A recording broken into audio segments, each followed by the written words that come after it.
This is a response to the claim that Ron Paul is lying when he says that only gold and silver are legal tender according to the Constitution of the United States. So, to defend Ron Paul's interpretation, I have 5 sources we're going to look at, and when combined they support Ron Paul's position that only gold and silver can be made a legal tender according to the Constitution. So let's take a look. The first source, of course, is the Constitution of the United States. Let's take a look at Article 1, Section 8 again. The Congress shall have the power to coin money, regulate the value thereof. And so let's make a distinction here between coining money and making a paper currency. Those are not the same thing.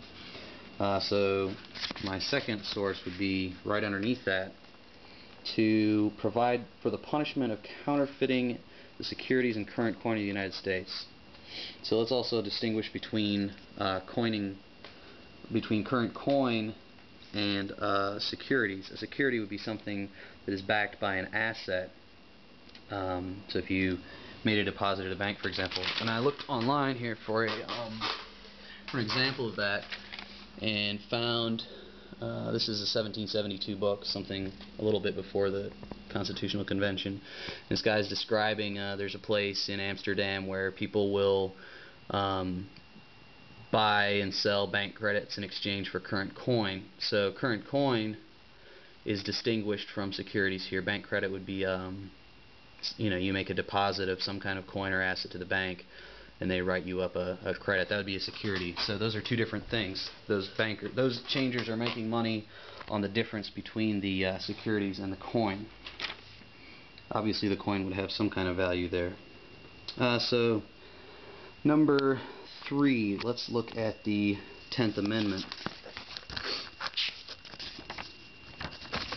which states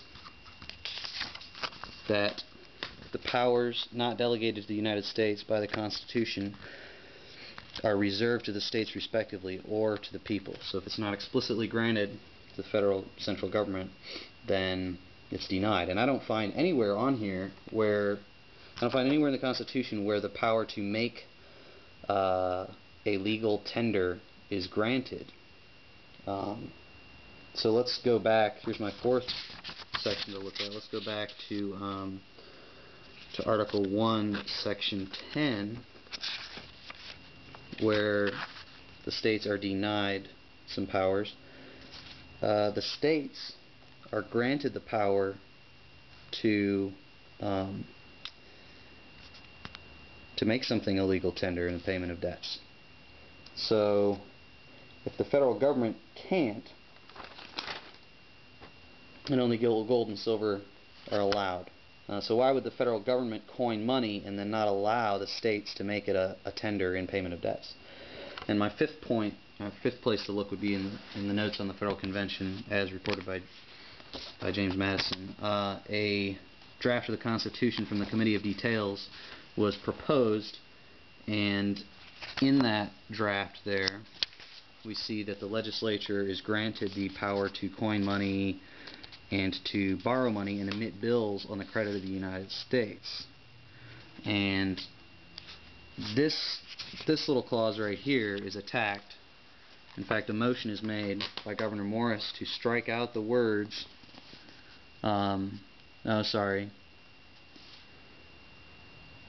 Mr. Morris moves to strike out the part that allows the government to emit bills of credit. And it's seconded, and they start discussing it, and they start getting into a discussion about paper money. And one guy speaks up and says he's a friend of paper money. Mr. Ellsworth is all about barring paper money.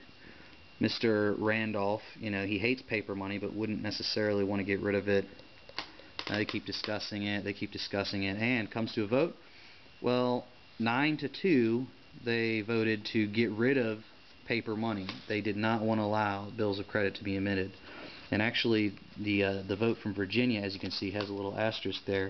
It says this vote is in the affirmative because Mr. Madison became satisfied that striking out the words would not disable the government from the use of public notes as far as they would be safe and proper and would only cut off the pretext for paper currency, and particularly for making the bills a tender either for public or private debts. So Madison voted on this with the understanding that it was preventing the federal government from making a paper currency legal tender. So, in summary, if only Congress can coin the money, and Congress has no say in what is a legal tender, because of Article 10, and only gold and silver are allowed to be legal tender, and paper currency is completely barred, then I don't see any other interpretation besides Ron Paul's interpretation, that is, that only gold and silver can be legal tender. Look forward to your reply. Thanks.